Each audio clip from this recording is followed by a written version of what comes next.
today I'd like to welcome you all to this special presentation. I know you all know who's here. You're here to hear him and talk to him. I'll just read a brief introduction that's on his book cover. Thomas Armstrong is a veteran of the early 60s civil rights movement in his native Mississippi. He was at the forefront of early protests led by black Southerners for voting rights and equal public accommodations from 1958 to 61, resulting in threats that had him running for his life. He's here to talk to us a little bit about some of his experiences, and so I'm looking very forward to hearing his presentation. When he's done, we have plenty of time worked in for discussion, questions and answers, so there will be some interactive time that I know many of you will appreciate. I would remind everybody to put their phones on vibrate or turn them off. I did mine, so you can do yours. And without further ado, I think we'll just get started. After the questions and the discussion time, he will have some books for sale, some of his books, and he can sign those for you. So there should be plenty of time to get all of that done. So without further ado, Mr. Armstrong.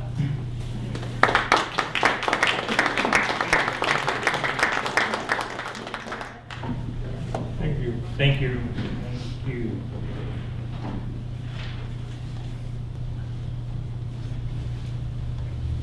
First of all, I'd like to thank everyone, members of this great library here, and especially Mary Lou, who I've been in contact with for quite a while now.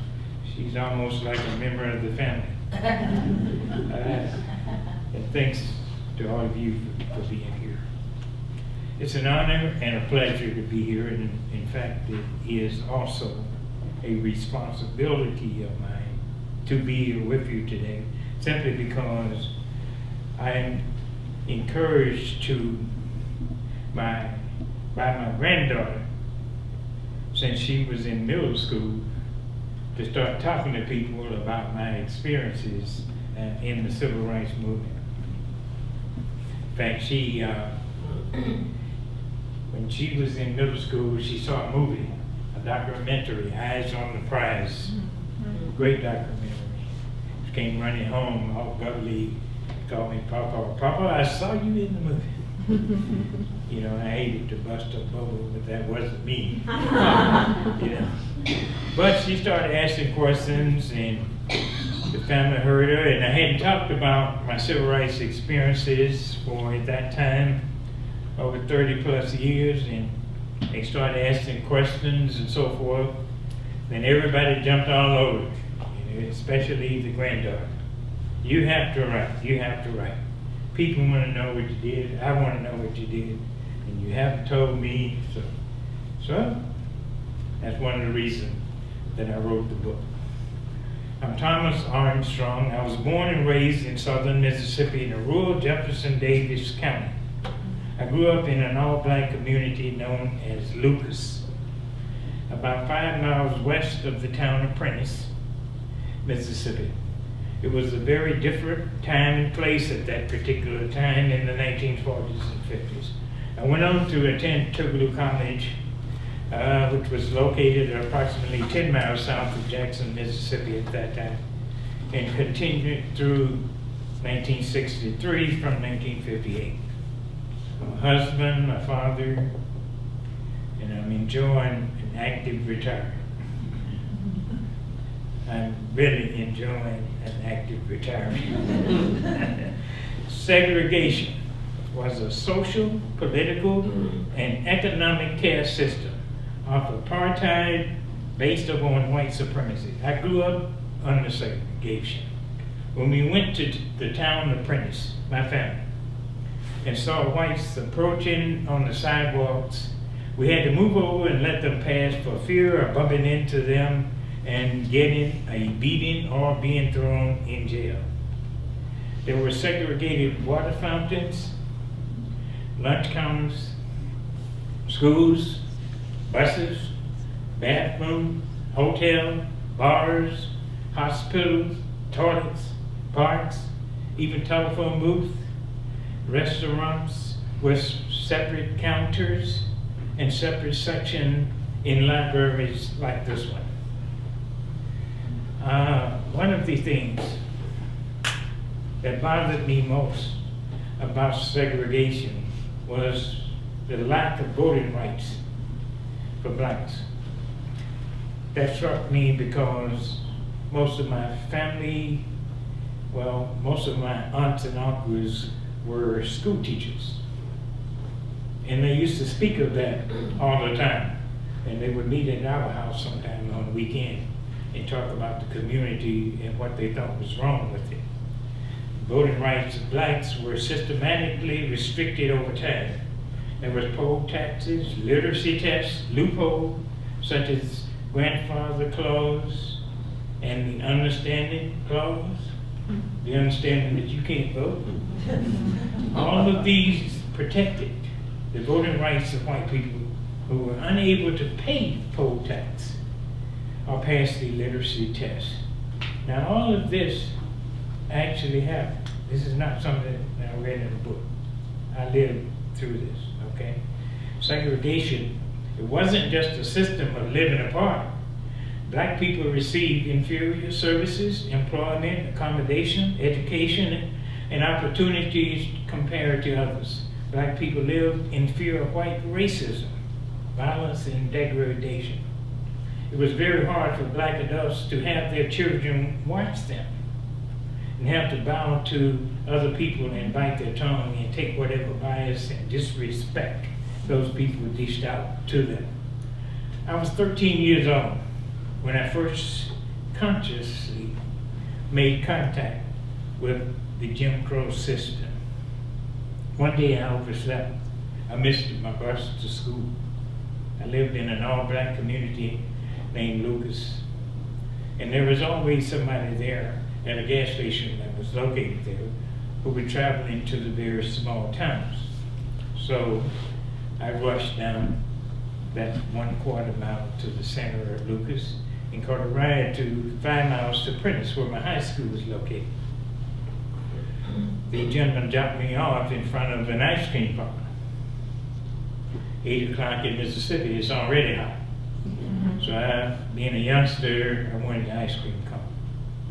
So I walk up to the window and say, I'd like to have an ice cream cone, please. Vanilla ice cream cone, please. He said, what's the matter, boy? Can't you read? I said, of course I can read. He said, well, look up there. So I looked up there, and there was this big white-only sign, sure enough, pasted to the wall. And he said, go around to the side window. So I go around to the side window. As I get around to the side window, there's a metal 50-gallon drum, half filled with garbage, and flies swarming all around. So I immediately turn around and walk away. That was my first encounter with the Jim Crow system. After that evening, of course, I began to speak with my relatives about what had happened to me, and the consensus of the family was that we would not frequent that establishment anymore. Now, let me tell you just a little story. I lived out, it was in a rural area. When my dad owned, he was a farmer that hated farming. He was also a logger. And we did well, quite well, by him being in the logging business. During that time, when I came up, didn't have a lot of tractors that time, so we had about 7 big Clydesdale horses. They used to pull the logs and so forth. And one night, one of them got out. We lived next to the highway. And that horse got out on the highway, and a truck came over the hill, hit him, and killed him. Now, the gentleman that was driving the truck was a Caucasian gentleman. He became very upset. So he began to tell my dad that he would return later on that night and take care of matters with his friends. So my dad and I sat outside for 2 nights with a shotgun waiting for folks to come back. I didn't agree with my dad on that issue, but I told that story just to give you a mindset in problem solving. There was no problem solving. And to give you an idea of the attitude of my people at that particular time. So I felt that too many people were hurting and suffering unnecessary indignities of life, and my family was one of them. So I went off to Tougaloo College. I was one of those students who got involved in the movement. It was my freshman year in the fall of 1958. I was majoring in biology and was curious about mass meetings that was going on at black churches at the time. Mass meetings were instructional type meetings that was held at the local churches to give the community instruction as to how they would operate in educational improvement of their community. And they were also meant to provide direction for future civil rights involvement. That's where it started for me. That's where it got my attention right there. Another thing that received my attention was the murdering of Emmett Till. Emmett Till was 14 years old when he was murdered. I was the same age as Emmett Till. Young boys in my community cried when they heard the news, even though we were very young. We knew that what happened to Emmett Till could happen to any of us. This was a part of my civic awakening.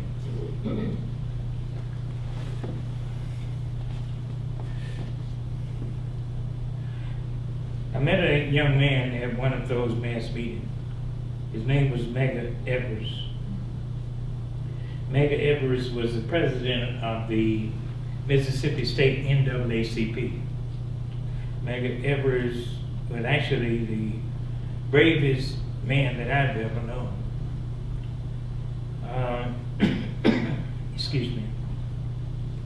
At 14 years of age, Medgar Evers witnessed in his hometown of Decatur, Mississippi, the dragging of a young man by the name of Willie Tingle behind a wagon through the streets of Decatur.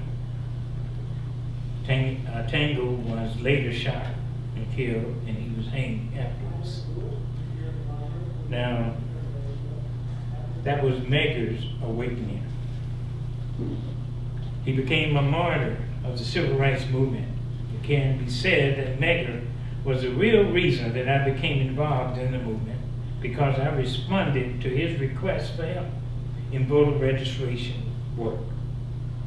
It didn't matter to Baron Lee de Lebecqua that Medgar fought in France and in Germany.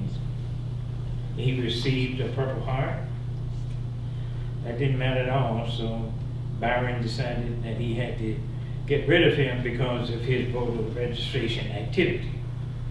And Medgar was killed because he wanted men to be accepted on the Jackson police force. He wanted garbage truck drivers to drive the trucks. He wanted the rights of opportunity and employment. He wanted equal protection under the law. And he wanted you and me to have the right to vote, the right to work, and the right to obtain a quality education, and the right to vote. Evers was one who marked my path. It was him who, through his example, gave me the impulse and determination to move forward and become committed to the cause. At that mass meeting where I met him, he began to discuss that in 1955, 1,000 individuals were taken off the voters' roll in my home county simply because they were black. He called out a few names. Those names were members of my family and acquaintances who lived in my community. So at the end of that meeting, he asked all students attending if we would help him go out into the black community and teach blacks the Mississippi voter registration process. I felt that I had no choice. I had to respond to his request.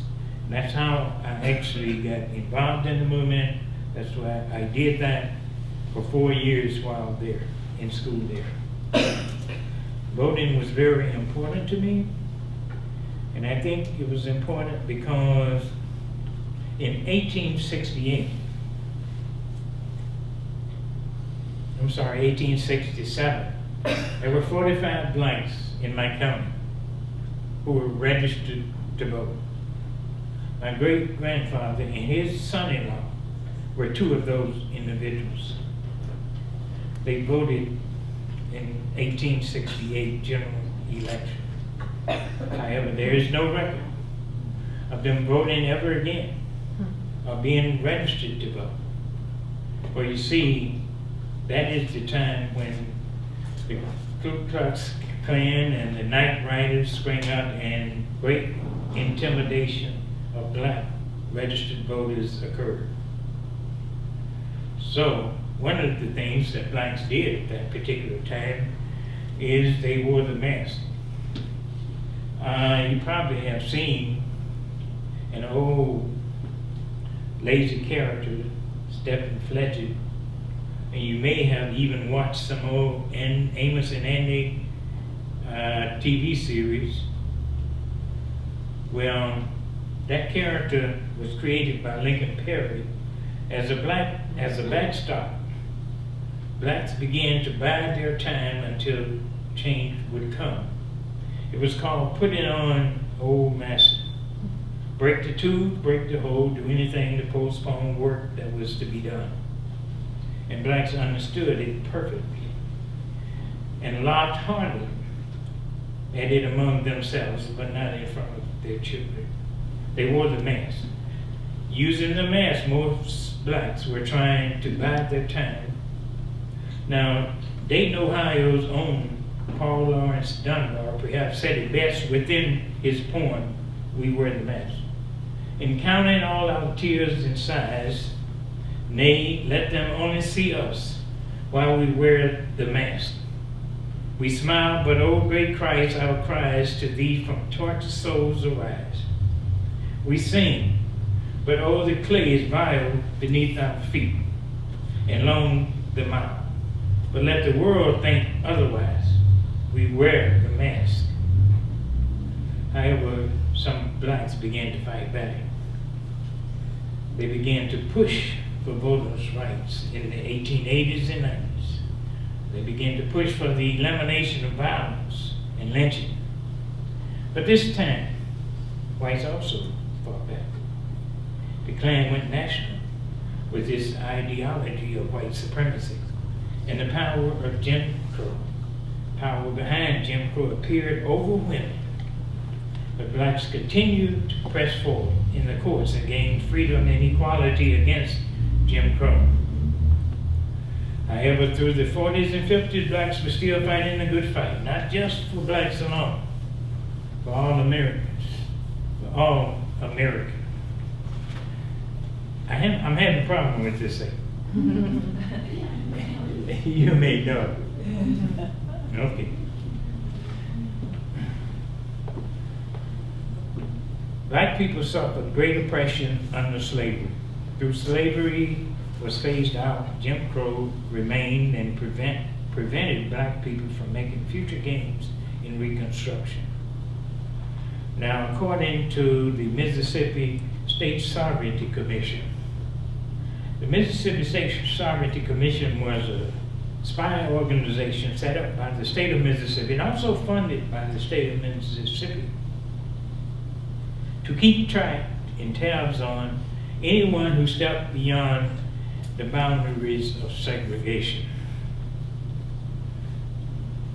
One of the ways that they controlled some of the blacks was through informants. When most blacks were arrested, the sheriff would offer a lighter sentence if the arrested person would provide information on other black folks.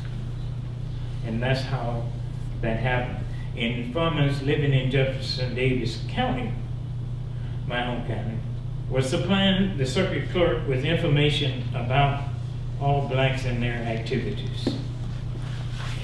The Federal Bureau of Investigation at that time was also supplying information to the Mississippi State Sovereignty Commission. That information received by the Sovereignty Commission was passed on to the White Citizen Council and the Ku Klux Klan. As early as 1958, the year I went off to school, the Sovereignty Commission was communicating with officials of my home county about race relations. And even prior to that, the Mississippi State Sovereignty Commission had been receiving reports from our sheriff about the racial situation there. Many records indicate that the Sovereignty Commission was still communicating with my home county in 1964, even after I had left Mississippi. Now, that was over 50 years ago, and since that time, I have very seldom talked about those days. I've been one of a small group of students that took about 10 or 15 of us who were organizing blacks to register to vote. We would also picket department stores that refused to hire blacks in the city of Jackson.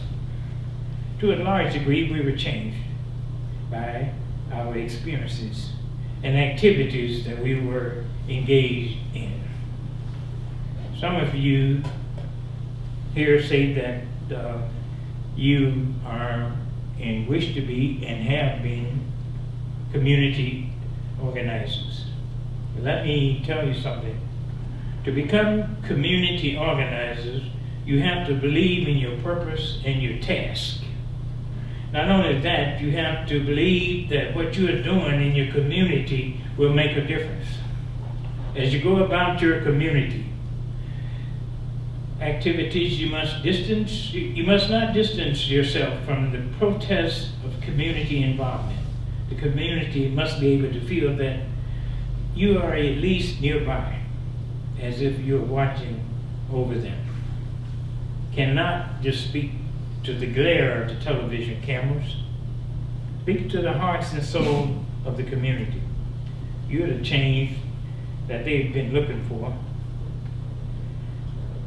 Your mindset will transform you into an affirmative, persevering foot soldier. For you see, it is your mindset and your mental state that defines you. Never forget that network of supporters who are behind the scene. Make them realize that they too are important in your efforts.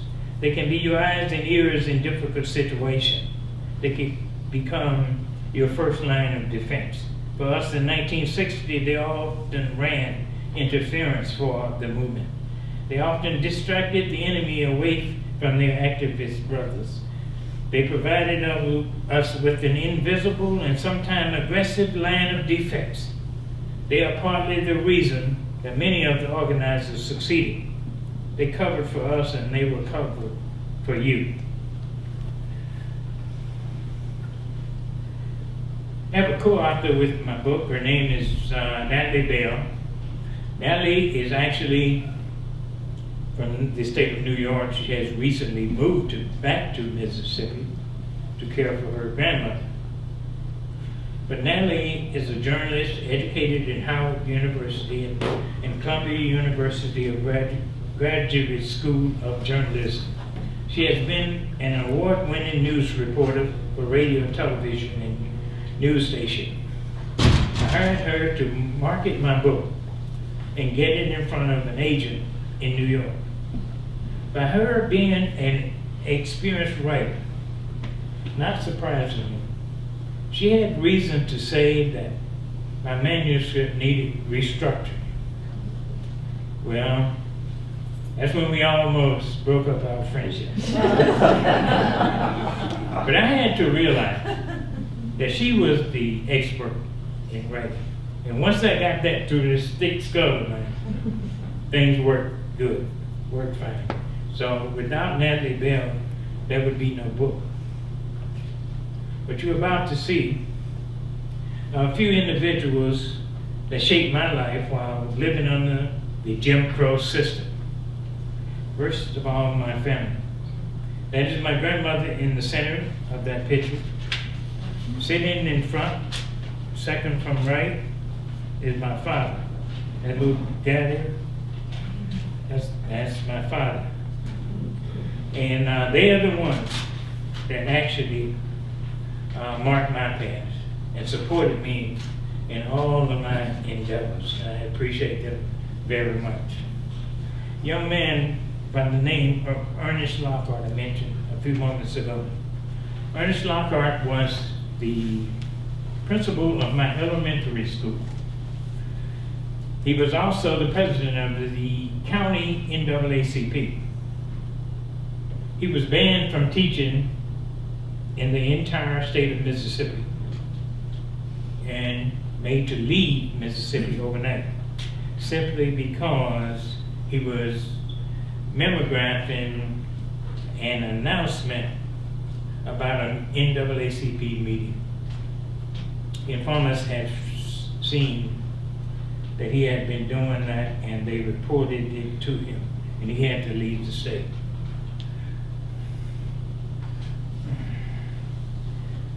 Dolores Dunlop was a schoolmate of mine. She was a classmate of mine. We participated in demonstrations every weekend. So did Dory Ladner, Catherine Hanna, and MacArthur Cotton, as did Joseph Green. It remains a tragedy that stories of the little people and ordinary foot soldiers of the civil rights movement have hardly been told. Now, the story of the great leaders of the movement have been presented to the public. Effort of the least of these languish in invisibility. In the movement, I was just a foot soldier trying to do my best to right the wrongs of my society. I don't claim to have known all of the great leaders, however, I did meet most of them. After having attended all of the meetings, I knew that it was the foot soldiers who made the movement a success. The heroic foot soldiers are the individuals who decided that it was time to do something for the cause. They decided that they had lived their lives to be free, and now, if necessary, it was time to die for that freedom. So don't wait for a newborn leader. I want you to stand up for what you believe is right. I want you to fight your best fight for injustice, against injustice, and I want you to develop an unwavering commitment to justice.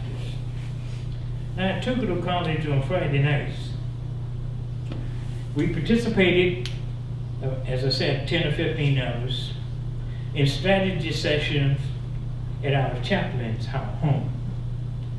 And what we would do is get together on Friday nights at his home and determine what problems or what protests we were going to participate in the following morning.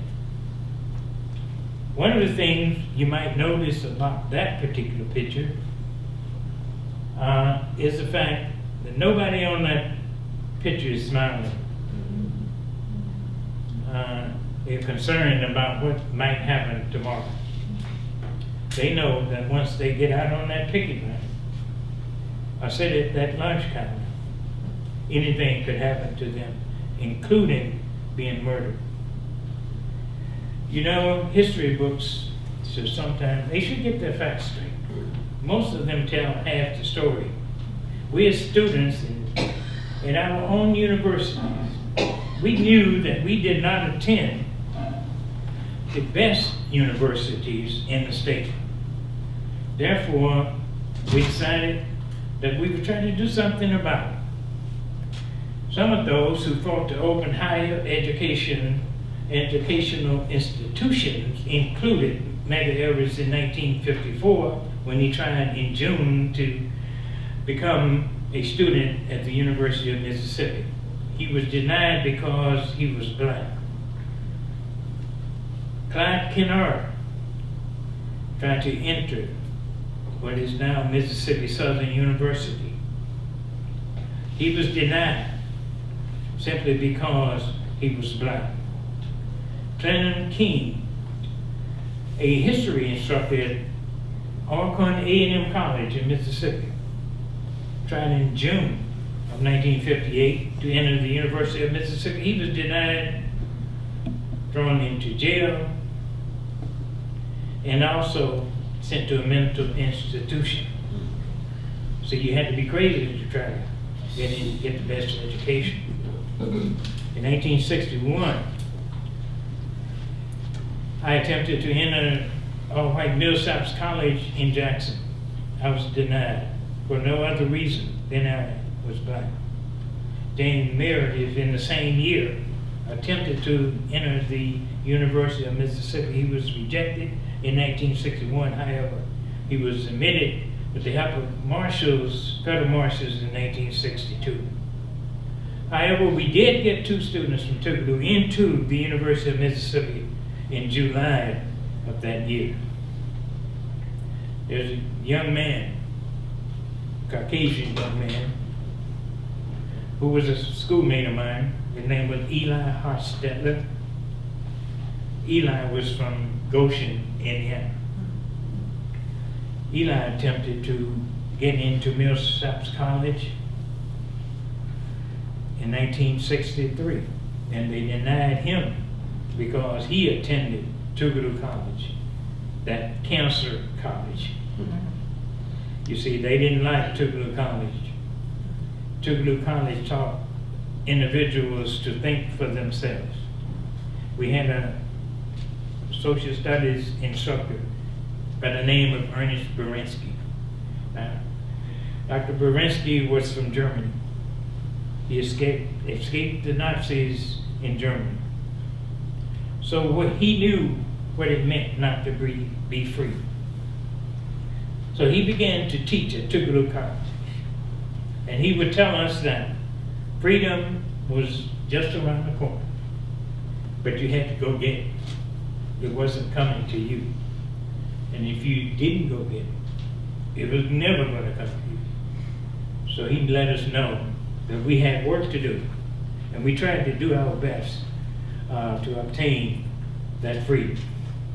Ladies and gentlemen, there's one thing that we don't do, and that is we don't talk about race. It looks like everybody's afraid to talk about race. Why is that?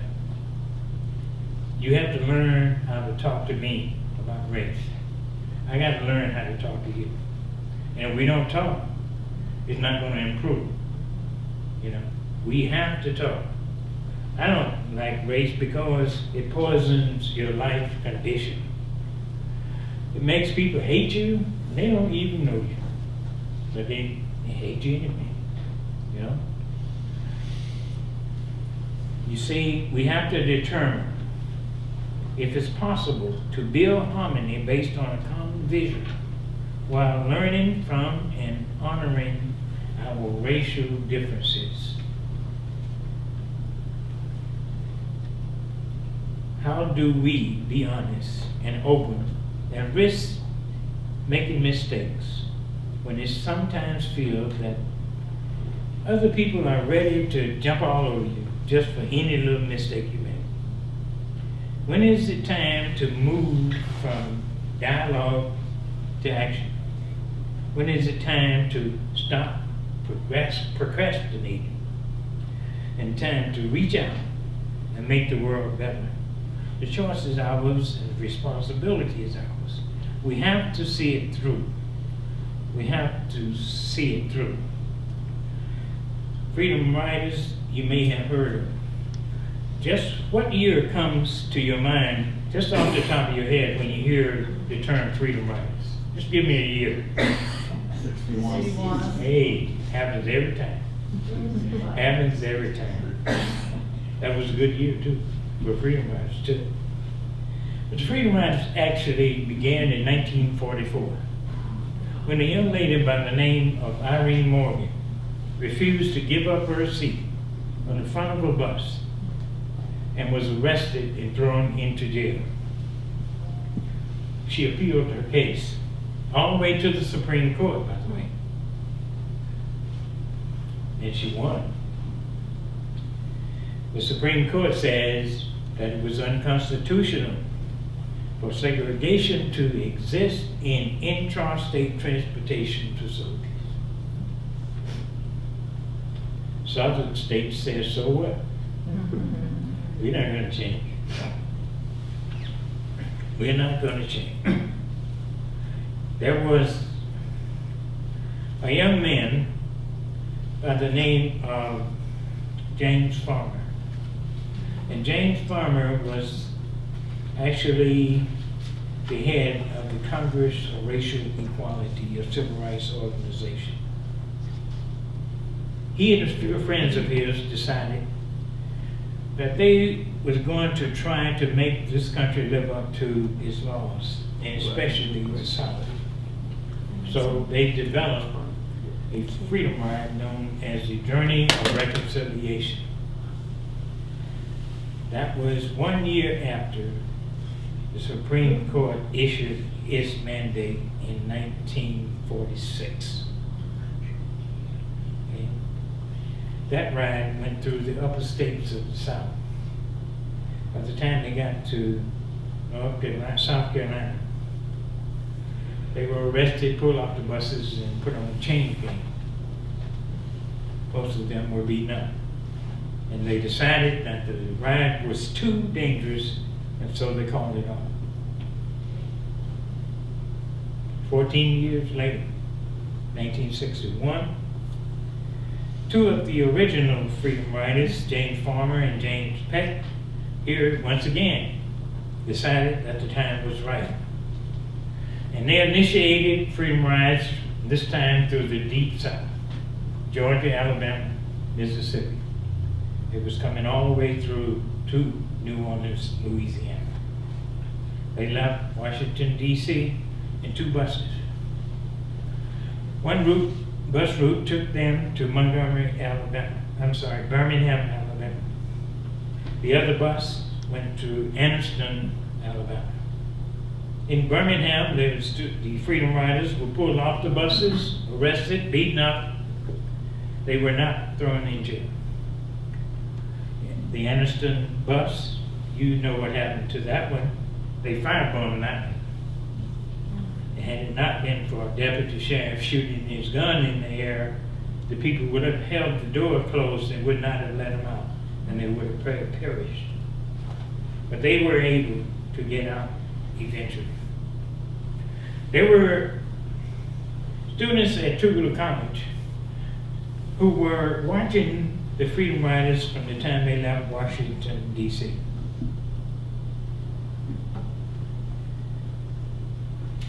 Now, we saw the bus burning. So did students in Nashville. The students in Nashville said the freedom riders cannot end here. So they boarded those buses in Anniston, new bus in Anniston, and in Birmingham, and came on into Jackson, Mississippi. I was a student in Tougaloo at that time. There were 3 of us at Tougaloo who decided to take action, but most of the student body, were very concerned about the freedom riders. Once they came into Jackson, they were all arrested, thrown into jail. And the powers to be of the state had always been saying that all of our trouble are caused by outside agitators. That's people from the outside of the state coming in, giving new ideas to their black folk. So, young lady, top right of the picture, Mayor Harrison and myself on the right. I mean, Mayor's over here and I'm over there. Okay. We decided that we had to do something. The night before the Freedom Riders arrived, this governor of the state went on television. He was on TV. And he said all of his black folks that lived in the state, he used another word for them, but we'll say black folks, all of his black folks were happy and satisfied with their condition in the state of Mississippi. And almost drove us crazy. So Mary and I, and 2 of our friends who lived in a nearby town to Tougaloo College, Eleanor Price and Joseph Ross on the bottom row, sister and a brother, we decided that we'd get into jail with them. We didn't think that Mississippi would kill all of us. And we felt that we had to shut the governor and all the politicians' mouth who were talking about outside agitators. So we went down to the Trailways bus station in Jackson, Mississippi. We had already purchased tickets, and we went into the white section of the waiting room there, took our seats. About 5 minutes later, the chief of police of Jackson came inside of the station and joined with his 20 or 25 policemen that was already there and asked us to leave because we were disturbing the peace. And we hadn't said a word to anybody. And we say, we have a ticket to go to New Orleans, Louisiana, and we feel that we have the right to get on the bus and ride to New Orleans. He said, no, you don't. I want you to leave. I said, but we have a ticket. He arrested us right there. We didn't even get on the bus. Man wouldn't let us on the bus. After about 3 days of interrogation, days and nights, really. But it was crazy too. They were using the same old questions. Why are you a communist? Why are you here? Who paid you to come here? All questions like that. Just crazy stuff. Anyway, we made it through that. And on the 4th day, the president of my college, of Tougaloo College, came down and bailed us out. Now, we were prepared to stay in jail 39 days simply because that was the limit of days you could remain in jail without appealing your case. But on the 4th day, the college president came and got us out. Now, we didn't know why he did that. But you have to remember, the president of Tougaloo College was a very liberal-minded president, and he even sat in as an observer at many of our protests. He just wanted to know what was happening to his students. Now, most often when you hear about the civil rights movement in Mississippi, you are more likely to hear about Freedom Summer of 1964. That's the year that hundreds of students from the North came down to participate in voter registration with us in the state. The other thing you're most likely to hear about is the murder of the 3 civil rights workers. My fellow Congress of Racial Equality members, Andrew Goodman, Michael Sherman, and James Chaney. Now, I know you've read many of the great history books. You've seen the great films and clips of civil rights. You have seen and watched the movie Eyes on the Prize, the great documentary.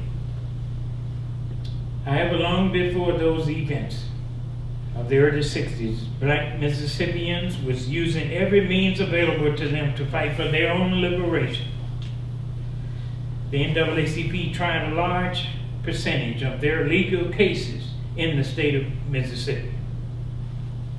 Now, we know that people did get hurt in the civil rights movement. In fact, some of them were killed.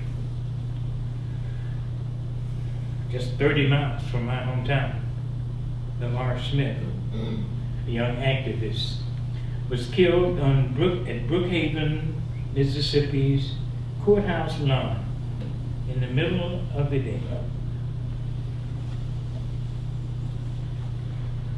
with a handful of absentee ballots he was trying to deliver. He wasn't the only one killed for that activity. Now, the NAACP took my case, my Freedom Riders case, and joined it with the class action suit against the state of Mississippi to remove the black and white signs as segregated facilities and to outlaw segregation altogether. Many weeks after I was arrested, I participated in legal session for that particular trial. In doing so, I became known in the state for participating in civil rights. For you see, the Klan had not really found out who I was. My mother passed when I was 18 months old. My father passed when I was 11. So my father's sister raised me from 18 months. She and her husband. Their last name was Barnes. My last name was Armstrong. So the Klan, it took them some time to connect the two last names. They eventually found out. But we were notified, strangely enough, by one of my dad's Caucasian friends. He had gotten the word that the Klan had found out who I was. So he came to our house, which he visited, and told my dad they knew who I was and it was time for me to leave. Didn't want to leave. But Dad and Mom convinced me that it was the right thing to do, and I left. I left and went to Kansas City, Missouri. I told everybody that I was going to Chicago, and that was only to throw people off. But in the civil rights movement, I met a lot of friends. Two of the friends that I traveled with in southern Mississippi, teaching blacks to vote, was Jimmy Travis on your right. I'm sorry, on your left. Yes. On your left, Jimmy Travis, and the other one, MacArthur Cotton. After leaving a voter registration meeting one night, Jimmy Travis was shot in the head and neck by 2 of 13 .45 caliber bullets that penetrated his car. He survived and eventually became chairman of the Mississippi Veterans Conference. Jimmy was a very, very important individual. MacArthur Cotton, I can never say enough about MacArthur Cotton. Lawrence Gilliard was another schoolmate, beaten numerous of times, along with Eli Harstow from Goshen, beaten men numerous of times, simply because they were trying to help people become free. November 30, 1961, the Congress of Racial Equality asked MacArthur Cotton and myself if we would travel to Macomb, Mississippi, a town that had, within a 32-day period, 16 bombings. People was almost frightened to death. But they asked us to go down if we would meet a group of freedom riders that was coming out of Baton Rouge, Louisiana on December 1. We did go. And we met with the chief of police of Macomb, Mississippi, George Guy, and we asked for protection for ourselves and the freedom riders, and he said, "You're on your own." At 1:30 p.m., Freedom Rider bus came around the corner. A Greyhound bus with the Freedom Riders. Stopped in front of the station. Freedom Riders got off the bus, went into the white waiting room. MacArthur Cotton and I was standing on the street, 2 doors down, in the presence of the chief of police. There was nobody else on the street. And I knew that that wasn't right. Anyway, as the Freedom Riders went into the waiting room, they were in there for about 1 minute, and MacArthur Cotton goes inside to let them know that we are there to greet them.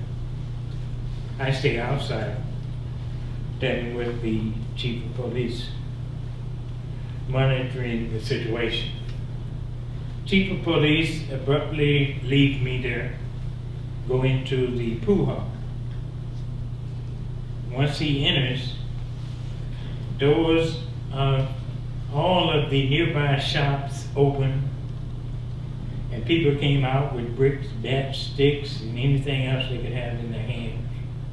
Their own local newspaper the following day said there were 400 of them. Standing 2 doors down from me were a group of 5 Time Life photographers. The mob just kind of rushed on by me and ran and got them, beat them up to a pulp, and threw them all through the glass store windows. By that time, I had gone to the door of the bus station and told my friends that it was time to leave because things were getting out of hand outside. There was a police car parked approximately 50 feet from the door, and we were parked beyond that, just beyond that. As MacArthur Cotton brought them out, the mob began swearing and making all kind of accusations against us, but we were able to get past that policeman's car and get into cars of our own. And by that time, the chief of police got into his car, and all 3 cars drove through that mob. Now, I nor anybody else, except MacArthur Cotton, was hit. Mac was hit on the knee. We walked through there just like we were invisible. And I had to think about what my mom had always told me. Nothing's going to happen to you, boy. Your grandma's a Christian, you're a Christian, I'm a Christian, so nothing is going to happen to you.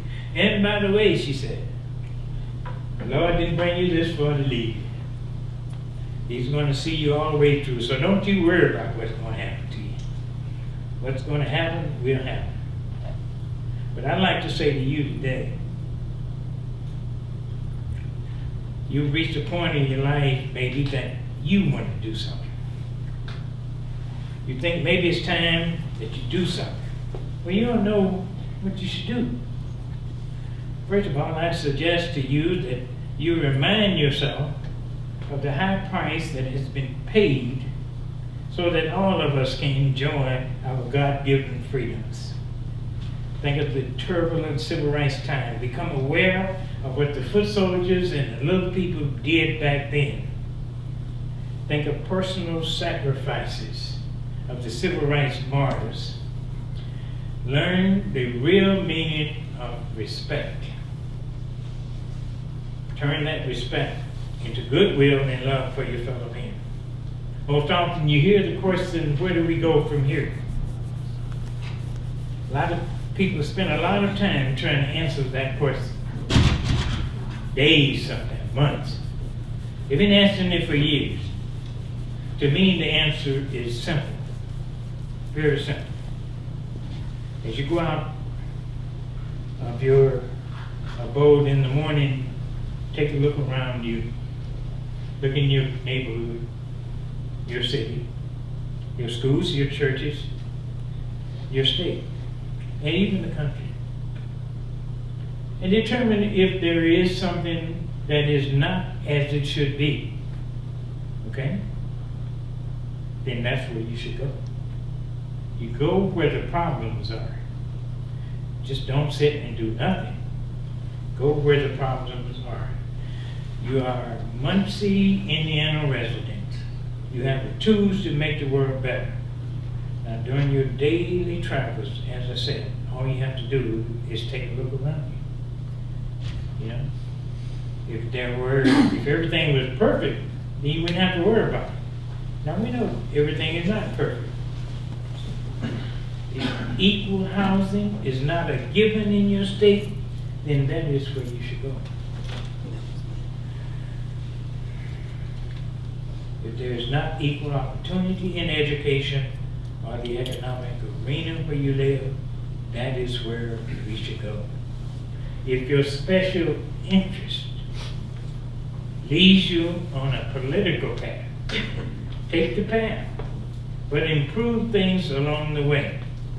And if your personal path leads you to be for or against controversial issues of today, you know what they are, you read them in the paper every day. If it leads you to be for or against those, don't just read about it. Do something about it. Become involved. Determine your path. Take your path and make it better for everyone. I want to thank you so much for being here, and I want to open things up for questions.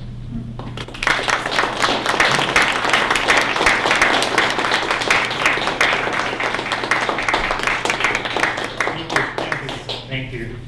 Thank you. Anyone have a question? Don't everybody speak up at once. Go ahead, sir. 2 quick points. One is it's a little disconcerting. I grew up watching on television from Muncie, Indiana, watching the stories of Meg Travers and the civil rights workers and the freedom riders, and it had a big effect on me. But when I look around here in this room, we have one young man. Yeah. And everyone else here is pretty much of the age that we remember, not all, but most of us, are the age where we actually remember the civil rights. And it bothers me that maybe the lessons of the civil rights movement aren't reaching young people. And that maybe it seems that there are a lot of students much more concerned about iPods and Facebook than are concerned about the fact that there are Americans living right now. You're an example of someone, and there are people who are a lot younger than you, who remember living under segregation in the South. Right. It's not ancient history. It's part of our living history, and I'm concerned that we're not telling people that lesson.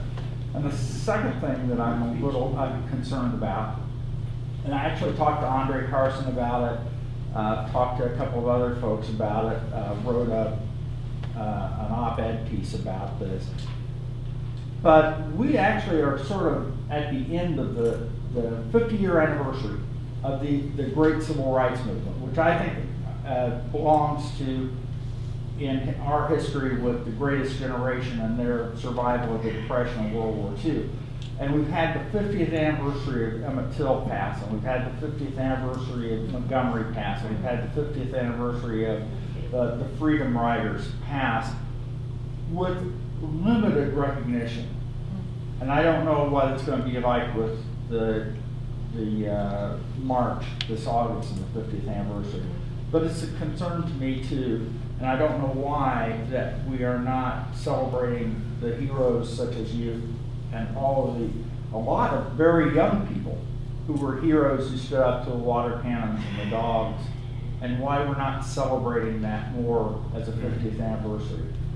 So I don't know if you have comments about either of those points.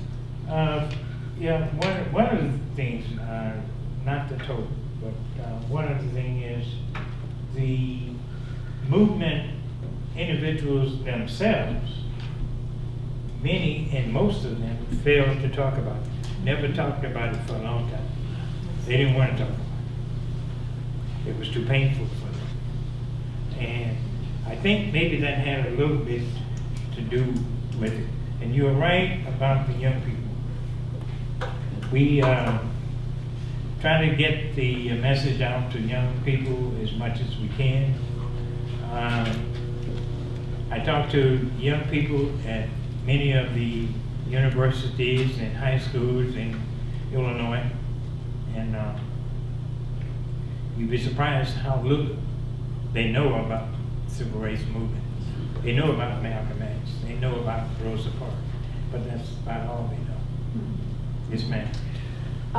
Along those same lines, I think that when we're talking about civil rights, and we're talking about a number of rights, we're talking about women's rights and racial equality and all of those things. And I think that so many people just kind of figure that, well, we've got it made, we took care of it, and as a result of that, and as a result of not having more people actually participating and protecting, we're going, as the song goes, we're going back to the good old days.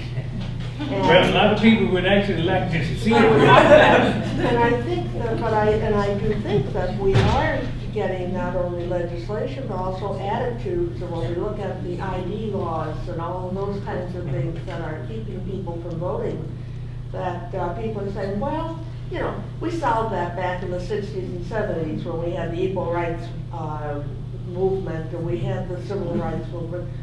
But it's not true, because I think we really have gone back in the last 10 years.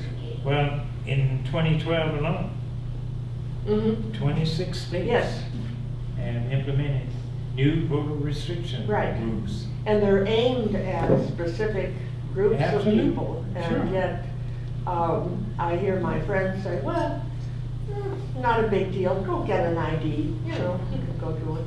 Yeah, but it's the idea, you know, that individuals, as you said, want to move backwards, want to move things backwards. And that's terrible. Yes, ma'am.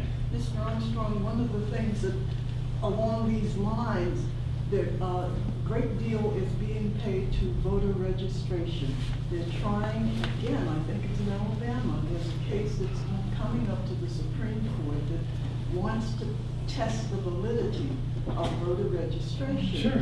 There has been a great deal of redistricting that has gone on, and it bothers me because here we are replaying the 60s again. I've got kids who don't vote last year, people who didn't vote, and my comment was people died so that you could vote and you sit on your behinds and don't do anything. How dare you?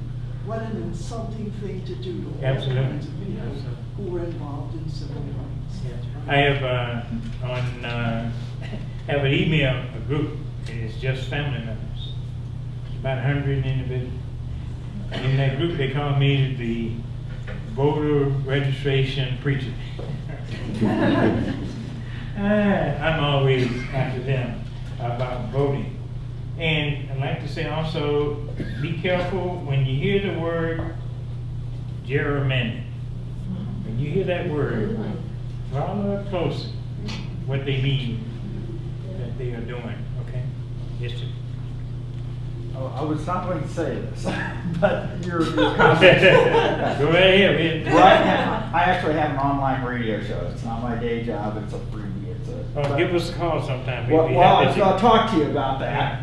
But I had Zach Adamson, who's city county councilor in Indianapolis last week. And Zach's a good friend of mine for about 5 years. He's gotten some publicity as the first openly gay office holder in Indiana. Okay. But that's such a small part of his passion and his ability and his talents. But Zach was very passionate about the same thing you're seeing with electoral colleges that are going on in Virginia and Pennsylvania and Michigan. And it's an attempt, it bothers me because it's an attempt to thwart, in effect, democracy, because it's a political ploy to maintain Republican rule in counties that clearly are, or in areas that clearly are majority Democratic, and where Democrats receive an overwhelming majority of the votes. And right now it's in front of the legislature, and I would encourage everyone to contact their legislators Because there are a lot of people outside of Indianapolis who don't care about this because it just affects Indianapolis, but it is a major issue. They should look at a number of things that are in the legislature. Number one, the attack on public schools, the attack on women's reproductive rights, the attack on, it's just, it's overwhelming. And isn't it ironic? You got a bunch of old fogies up there trying to tell women about their body. You know, that's the craziest thing I ever seen in my life. I don't understand. Don't answer this, but when the last time you've written a letter to your politician about something that you didn't care about, you know? What are you waiting on? What are you waiting on? What am I waiting on? You know, what are we waiting on? We got to get involved, isn't it? As one of the few who was not around to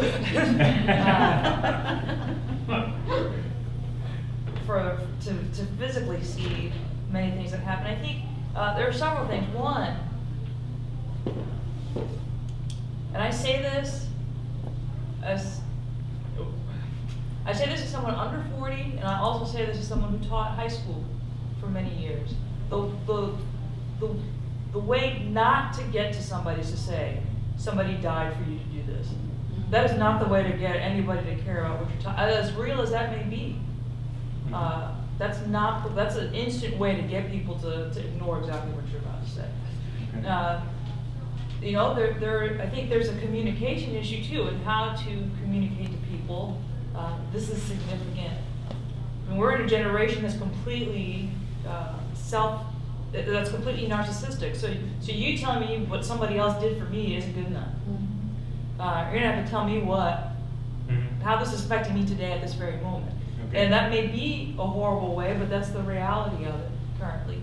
I think also, 50 years may not be a long time for a lot of people, but it is if you're 15.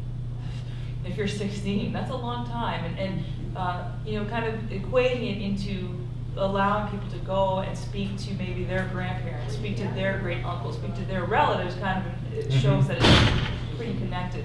I know that when I was teaching, and also the reality of the fact that we don't do a good job, and I say this as a former teacher, we don't do a good job of connecting what the rights issues are today because you're afraid of connecting what the rights issues are today because you're going to lose your job. I mean, this is the reality of it. I mean, if I'm going to sit there and talk about our struggle for, you know, the struggle for gay rights in the United States and talk about how that connects to the civil rights movement, I'm making that's a huge risk if I'm a teacher and a public teacher.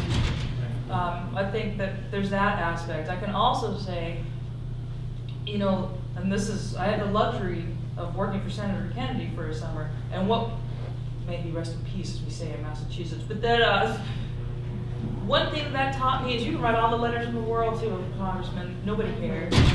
You can write all the letters in the world. The letters don't mean as much as the money does. I mean, it really just doesn't. It doesn't mean as much as contributing to a campaign. And we've gotten to that point as well. Like you can write all the letters, you can make all the phone calls. I mean, I used to sit there and just take the letters, take the phone calls, and really it doesn't matter. What really matters at this point, rightly or wrongly, is if you're contributing to a campaign. Now, that doesn't mean you have to contribute $1,000 a person to a campaign, as President Obama has shown. The last thing I'll say, and I can only say this now because I'm not at work. Yeah, I'm a journalist. If the president doesn't make the connection, if Congress members aren't making the connection, if congressmen and congresswomen of color aren't making the connection, if we're seeing Congress members who maybe should be making this connection and bringing up civil rights also having to plead guilty to tax fraud, then I think that's where you have a serious problem. When what would be the leaders are also kind of sketchy. I mean, I think if you ask people of my generation what they think of some of these leaders today, with the exception of John Lewis, then they think they're shady. And I think that's a reality we have to address. If civil rights leaders are considered to be shady and shaky and not really, they're in it for the money or the publicity, then on its own, you're not going to get people to pay attention. Thank you very much for that. Along with that, in that same vein, you can do more if you are members of like-minded people, members of an organization. Join an organization of people that think like you do. You know, you have some of the same goals and objectives that you have. Your weight will go much farther than it will if you're just out there on your own. Yes, sir. Well, I'm sorry. That's all right. Yes, yes, ma'am. Yes. I grew up in the 60s. And in the early 60s in up north, you know, I knew about the Freedom Riders and everything because my grandmother got all those newspapers, the black ones, because it was Mr. Elmore had all that stuff here. That was the only place you get the information. But we were in Anderson, Indiana, at the Woolworths, and we sat down. They never would come and wait on us. Finally, a waitress came and said that we had to leave. Well, at that time, this was the first time that something had ever happened to us. I had graduated from high school, so, you know, I had read about this, but never went through it. I was so embarrassed, I didn't know what to do. I didn't know whether to just sit there or whether to look around. I didn't know what to do. And when I finally got up, all I could see was these white people looking at us. But I know today, I wish I had just sat there and went to jail for it. But we got up and we left because I felt embarrassed and I didn't know what to do. Well, you don't have to feel embarrassed anymore. We went to jail for you. We took your butt. Yes, ma'am. Yes, sir. To dovetail off what Ivy said about reaching young people, I taught in the Hammond-Gary area for 11 years, and I'm still in contact with a student of color. I mean, he and I have become best friends he's now in his 50s. And he said he made a lot of money in one of his, he works for a big firm in Chicago, but he stopped and he said, you know what I want to do? I want to teach in Gary so that I can show these kids the way to get out of their problems. And he said to me, Tom, it's money. He said, kids today are just interested in money. Well, when he went and tried it out for a while, he called me up and he said it didn't work because he said they don't care about anything. Now the question is, how do you fight that? A number of ways, but one of the ways is just like here. Most people in here have kids, and when you're out there in the public, those kids belong to some parent. Go through the parent. Go through the parent. They have to rein. Yes, but that's true. They have to rein them in somewhere. Well, there's your problem. That's the problem. I know her. And just think, if they can't do it, you know, and you know, but you got to keep trying. You can't stop. You got to keep. Yes, ma'am. I have to say something here. Say it. Don't give up hope. Absolutely. Absolutely not. For one thing, I belong to Martin Luther Dream Team, and I've been a part of that for a long, long time. And we just had a wonderful, wonderful session over our Minnetrista. Maybe you've been there, maybe you haven't, but it's a great place. How many of you have been to Minnetrista? I think probably all of you have. But there again, it's a wonderful place to be. Yes. But anyway, we had an essay contest. And we gave our essay winners, we gave them scholarships and money. And you should have heard their essays. We asked about uniqueness. And they told us about what they felt were unique and how these kids reached out to one another to bullying and this sort of thing. And I tell you, I had tears in my eyes when I heard these young people. They the ones that had their first place winners. They read their essays, And one of them barely reached the top of the podium. And she told about how she was going to be an actress or whatever, you know, she had wonderful dreams. I mean, this is what we're about in our community. When you're out there and you see somebody doing something good, your young people, hey, tell them, I think that's great. Pat them on the shoulder and say, you've done a good job. You just said something wonderful, and I think it's great. Why are we so hesitant about saying nice things to people? I just really have a problem with that. But also, finally, we have a program going. It's a freedom bus. And we're trying to raise money for this freedom bus. We have the bus, but we don't have the motor. And our Ball State people are really working on this. They stepped forward and they're working hard to get us a motor. And folks, if you all gave just $1 and your churches gave just $1, we could have a motor for that bus and move it all across our community and tell the story. Let's make sure we get this lady a motor. Okay. Yes, indeed. Thank you. Yes, sir. Yeah. Well, I would just like to ask you, when you was in college and then other Yes. friends of yours, what type of opposition did your parents, were they faced with as y'all was? Right, good question. Now, Dad simply said they're gonna kill you, boy. They're just gonna kill you, plain and simple. And he just kind of gave up on the whole issue, you know? He just knew I was gone. And my mother, as any mother would be, she was concerned. And I didn't know it at the time, but she was afraid for me. Sure. Okay? And she would say, as I stated before, well, God didn't bring you this far to leave you. He'll take care of you. That's all she would tell me. So they supported me. Many members in my community, own community, supported me. Many did not. Many did not. Why are you involved in that mess? They're going to kill you. It's suicide. Don't do that. Yeah. So we heard it all. Yeah. Yes, ma'am. When you left, when you finally left, when they connected the Yeah. Burns and Armstrong game, Yes. did your family have problems after you were gone? Did they? Just shortly. Just shortly. One of the things I told them was, if anybody asks you about me, just tell them I'm gone. I'm done. Okay? I disappeared. He's gone.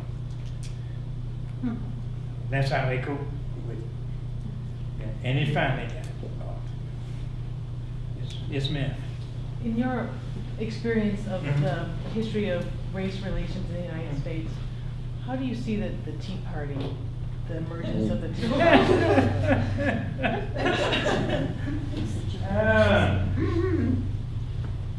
We go there. You're not gonna live like this. There's a certain bird you call bald eagle. The bald eagle, in order to fly straight, he had a right wing and he has a left wing. That's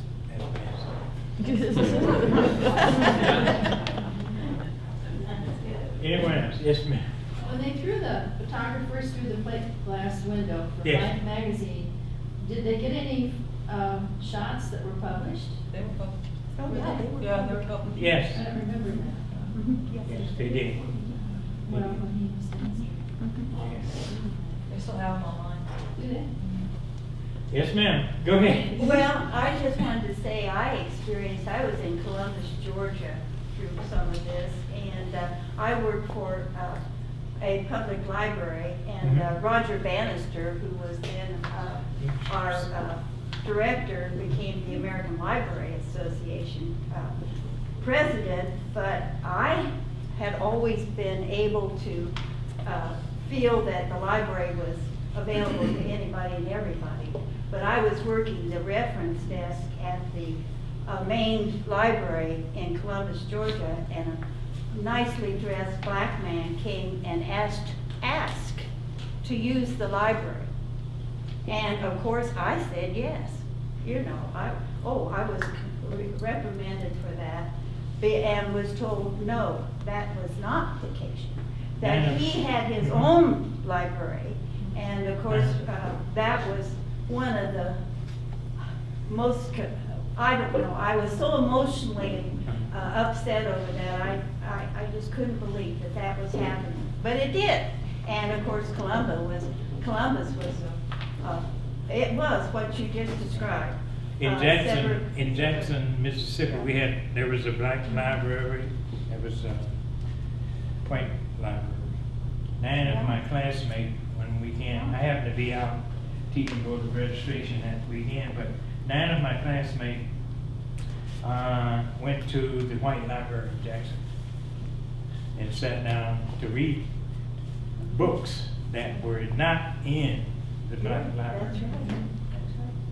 They were all thrown in jail. Yeah. So. Well, he wasn't thrown in jail. You and I are from the same neck of the woods. I was born and raised in Silver Creek, Mississippi. I talk to you after it's over with, but I've been to printers. I go back and forth. You'd be surprised all the people here from Monticello, Prentice, Mississippi. And I'll say this: I left Mississippi. My parents came up here. I was about 4 or 5 years old. I remember my mother died in 1960, and I was come up in here, and we had white folks, black folks on the same. I didn't know about that segregation and stuff.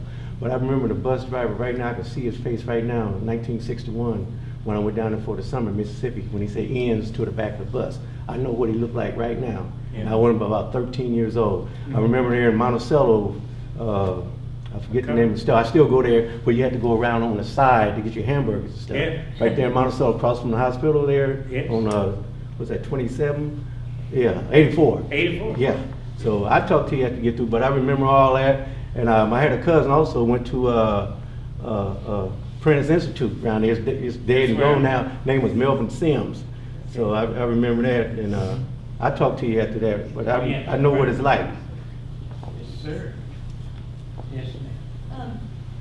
I think it's also important to remember the woman who was here was talking about kind of our taking steps back. I think in our steps back, people have gotten very subtle, and I guess very intelligent at how to continue some of these things today. I mean, if you look at, I know we spoke about this, I think, the school to prison pipeline that's taking place in the country. I mean, in essence, we're not putting people on a chain gang anymore, we're just sending them to prison.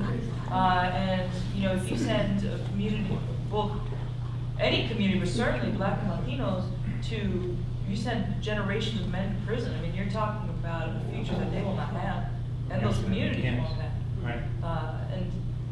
But again, it's tied up in the law, you know, and without the same strength of the NAACP today as it was 50 years ago, or with MALDAF or Latino Justice or other organizations that kind of follow those footsteps, it's hard to dismantle these things because in essence the powers that be, whatever they be, have gotten smarter. I have a friend who lives near me who's an activist, and that's their major work, dealing with the school to prison pipeline. And you'd be surprised to hear maybe that discipline in the high schools are much different for blacks and Latinos than it is for white students. Do you think that still exists overall? I know it still exists. Well, I do, and yet, you know, I know, but Not I think, everywhere. no, but yet I think the schools are making an effort. I know at least that, I feel that they are. I don't know that they are, let's put it that way, but I think there is an effort. I just think that what you're saying right now needs to be told to these young people. There needs to be a discourse among what you're saying and how to be invited to be able to sit down comfortably and just share, I just don't think Well, the a lot kids of- today know. I just don't think they know. A lot And of I them- think, a lot of them are, you won't see them. Audiences like this, it has to be a captive audience. I do workshops for high school districts, and where we deal with character building. yeah. And we are trying to change the mindset of a lot of our youngsters. And it's working, but it's slow, very slow. Anyway, and, go ahead. Okay, I was gonna say about, even in this here town, when we have, programs, especially in the, Black History Month, Mhm. you very seldom see any teachers that are at these programs. They're Well, afraid.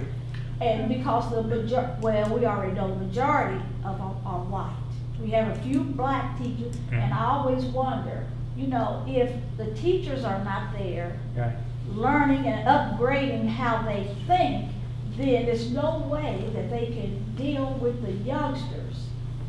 Let me tell you something. In many of the high schools that I go to, and I was telling you a few minutes ago that students don't know about civil rights. Neither do their teachers. Neither do their teachers. They don't know either. And I was shocked, I'm telling you, to find out how little they did know. So, we have a lot of work to do. We have a lot of work to do. Yes, sir. Just to follow up on the point here. Take a look, if you don't think there is still discrimination, Mm-hmm. take a look at the death penalty statistics. Yeah. Cases that are charged, and I'm not talking about looking at blacks versus whites. Look at white on white crimes, black on black crimes, black on white crimes, white on black crimes, and look at when death penalties are sought. Oh, yeah. And they are by far more likely to seek the death penalty in a black on white crime than in a white on white or a black on black Well, crime. when they have that execution, where are we? We're in our bed sleep That's somewhere, right. That's right. you know?